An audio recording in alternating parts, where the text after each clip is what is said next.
All right, welcome to topic 2. So first of all, to everyone freaking out about not doing fabulous on the quiz, keep in mind the quizzes are typically worth 20 points. Participation is worth 20 points. So say you bomb the quiz, you get 10 points, 8 points, whatever. You can still pick up those 20 participation points and you're still doing fine in the class, especially, considering your assignments, your discussion posts. So keep that in mind.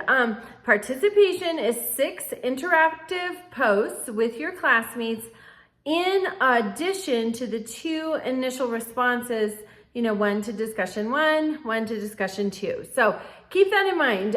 Truly, if you're doing all of the work, turning in your assignments, doing your participation, getting your discussions posted, the quizzes, they really turn out to be just a minimum. So 20 points a week. Think of it. If you're getting even a few points on those quizzes, you're still going to wind up with an A in the class. Maybe it's an A minus, but it's still going to look good on your transcript. So reach out to me. Also with the reading, always 30 minutes earlier, getting up. But also another thing I do is I get rid of social media. I don't delete my accounts, but sometimes I have to get rid of the app on my phone because it's just too automatic to go to it.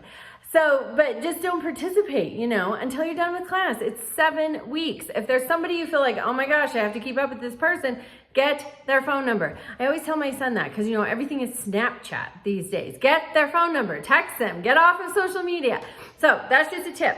All right, this week we're looking at the Enlightenment and its impact on independence.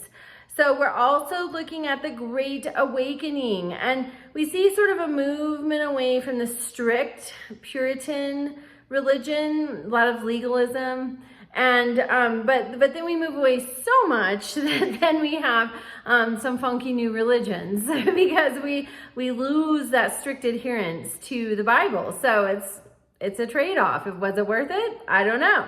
But we look at the Enlightenment, and that's where things, reason, nature, liberty, Montesquieu, Locke, the huge philosophers that we relied on for our founding documents.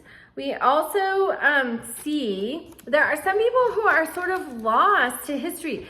David Barton is a historian who has put together the Founders Bible, and it's really interesting because he links so many tidbits of American history. And I had a professor once who thought that David Barton was a quack, and he forbade me from submitting assignments that cited to anything by David Barton. So take this with a grain of salt. But he says that in 1926, Calvin Coolidge, while he was the president, gave a speech on the 150th anniversary of the Declaration of Independence. And he attributed the key phrases in the Declaration to 2 books published in 1710 and 1717 by a man named John Wise. I had to look him up. He was the congregational pastor of a church in Massachusetts, and he wrote books on liberty, one of which was The Vindication of the Government of New England Churches. So I put that in my cart on Amazon, and that's an important thing. When we're studying history, when we stumble across a little blurb, somebody we don't know, something we don't know, it's really important to look it up because, often history is written by the winners, but history, bottom line, is written by human beings. And sometimes we get it wrong. Sometimes our perception of what is important, what gets carried on in the narrative, it leaves important things out. So it's really important to be thorough, and that is why we study history. All right. Reach out to me with questions. Don't panic. Everybody's doing fabulous, and I'll see you in the discussions.